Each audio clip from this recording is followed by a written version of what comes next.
تماما ان انا اتحطيت فيها عشان خاطر النادي المصري، انا ماليش اي علاقه، وبالتالي الباقي مالوش علاقه، وحسبنا الله ونعم الوكيل في الظالمين. الله اكبر. يعني بس حضرتك قضيت سنه وشهر ايوه داخل القدران عند الله، عند الله، عند الله، وحسبه الله ونعم الوكيل في الظالمين. مش اكتر من كده، وربنا باذن الله في النقد يفك كرب المظلومين. انا شايف الدموع في عينيك والناس حواليك يعني. طبعا لا، طبعا لا، طبعا لا، دموع الظلم، دموع الظلم. لازم ازعل من سنه حب بدون اي مبرر، بدون اي سبب. ليه؟ الدول بتقوم على العدل. يعني احنا بنقول عيش حريه وعداله، هي اصلها كلمه العدل. لو في عدل يبقى في عيش وفي حريه وفي كل حاجه. ومش انا ما بتكلمش على المحكمه، انا بتكلم على ما قبل المحكمه، على ما قبل المحكمه. انا كان يتم التحقيق معايا في جنوب افريقيا ايام التمييز العنصري وبس، مش اكتر من كده. اتحقق معاك هنا وكنت متواجد اصلا فجاه انا كان بيتحقق معايا في جنوب افريقيا، مش هنا.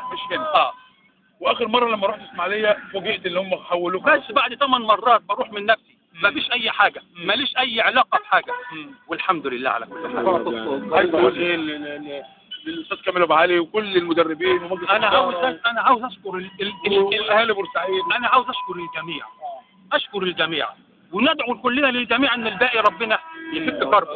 اشكر الاستاذ كامل ابو علي الذي لم يتخلى عني دقيقه ولا عن اي حاجه. اشكر كل الزملاء المحامين وكل الزملاء اللي كانوا معايا في كل ثانيه وفي كل دقيقه. اشكر الحب اللي انا موجود فيه، مش اكتر من كده. الاستاذ احمد ابو حشيش برضه المحامي عمل مجهود كبير جدا، واحمد ده صديقي وحبيبي من ابتدائي، واخد بالك، ومش غريب عليه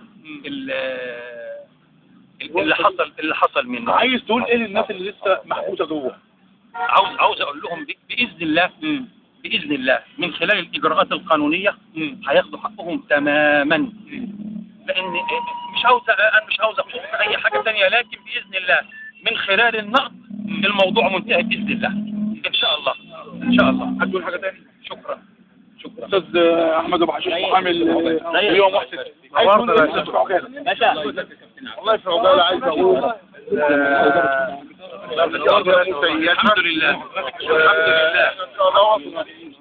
في براءة المحكوم عليهم، وان براءة اخونا محسن شتا دي بتعتبر مؤشر يطمنا على ان شاء الله الحصول على البراءة بعد الاجراءات والضمانات القانونية. واحنا جاهزين، المحامين جاهزين والطلبات الجوهرية اللي هتعيد نظر الدعوة. قدامنا هتنظر الدعوة 3 مرات قدام 3 محاكم، قدامنا مرتين قدام محكمة الموضوع يغوض نظرها، مرتين قدام محكمة الموضوع، ومرة أخيرة قدام محكمة النقض. دي ضمانات كلها كفيلة إن هي تبرئ المحكوم عليه من المظلومين. عايز أقول إن وضع محسن شتا في القضية، تنصيبه كزعيم تشكيل عصابي إجرامي وتبرئته من هذه التهمة الخطيرة الظالمة الجائرة، ده يعد بمثابة براءة للمحكوم عليه. شكرا.